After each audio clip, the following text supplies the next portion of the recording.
University మంచి భవిష్యత్తు కోసం తెలుగు విద్యార్థులు ఇష్టపడే యూనివర్సిటీ. కాల్ 9059052378 9059052379.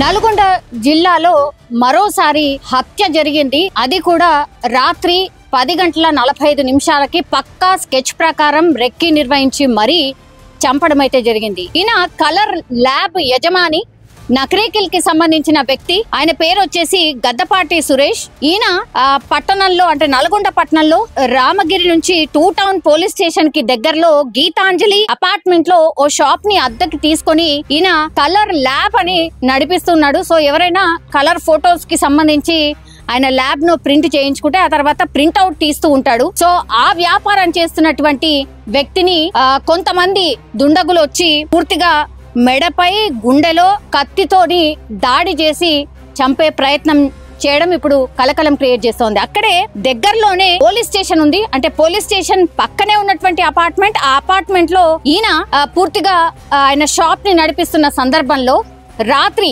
10:30 అది డే గాని రాత్రి గాని అది ఏ టైం అయినా గానీ పోలీస్ స్టేషన్ పక్కనే ఉన్నటువంటి వ్యక్తిని చంపారంటే ఎంత భయం లేకుండా, ఎంత పక్కా ప్రణాళికతో పూర్తిగా ఒక రెక్కి నిర్వహించి ఈయనను చంపినట్టుగానే పోలీసులు ఇన్వెస్టిగేషన్ కూడా చాలా సీరియస్ గా తీసుకుంటున్నారు. ఎందుకంటే పోలీస్ స్టేషన్ పక్కనే ఒక వ్యక్తిని దారుణంగా హత్య చేయడం ఏంటి?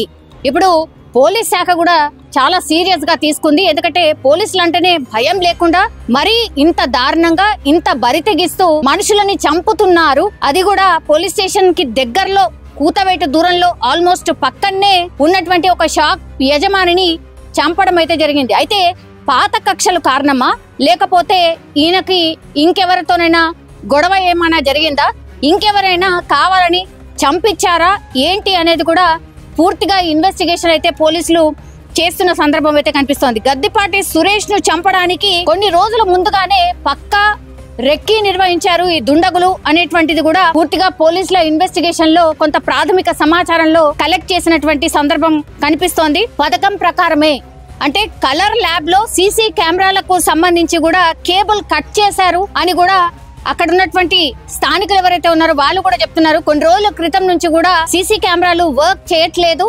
సో ఇదంతా కూడా ప్లాన్ లో భాగంగానే నన్ను చంపడానికే అనేటువంటిది. అండ్ చుట్టుపక్కల పూర్తిగా ఈ షాపులు బంద్ చేయడం కావచ్చు, అదే సురేష్ ఒక్కడే ల్యాబ్ లో ఉండడం ఈ దుండగులకు కలిసి వచ్చింది అని కూడా చెప్పొచ్చు. యాక్చువల్లీ ఈ దుండగులు కూడా కావాలనే మామూలుగా అయితే అంటే సిటీలో వేరు, బట్ కొంత పట్టణాలలో 10 వరకే షాప్స్ అన్ని క్లోజ్ అయిపోతూ ఉంటాయి. సో క్లోజ్ అయ్యే టైంలోనే ఈ దుండగులు కావాలనే మిగతా షాప్స్ అన్ని క్లోజ్ అయిన తర్వాత రెక్కి ప్రకారం ప్రణాళిక ప్రకారం రోజు అన్ని షాపులు ఎప్పుడు బంద్ అవుతాయి, ఆ తర్వాత ఈయన షాప్ ఎప్పుడు బంద్ అవుతుంది, ఇదంతా చూసిన తర్వాతనే ఒక స్కెచ్ ప్రకారమే సురేష్ ని పకడ్బందీగా ప్లాన్ చేసి చంపినట్టుగా పోలీసుల విచారణలో కూడా కొంత బయటపడినటువంటిగా చెప్తున్నారు. సీసీ కెమెరాల ఫుటేజ్ కి సంబంధించిన వైర్లు ముందే కట్ చేశారు. ఒకటి పక్కనున్న షాపులన్నీ ఏ టైం కి క్లోజ్ చేస్తారు, ఆ తర్వాత ఈయన దగ్గరికి వెళ్లి మనం ఏదో పనున్నట్టు చాలా అర్జెంట్ గా కావాలి అన్నట్టుగా సురేష్ దగ్గరికి వెళ్ళడం, ఆ తర్వాత ఆయన కొంత సిస్టమ్ లో వర్క్ చేసి మిషన్ దగ్గరికి వెళ్లి ప్రింట్అవుట్ తీసుకొద్దాము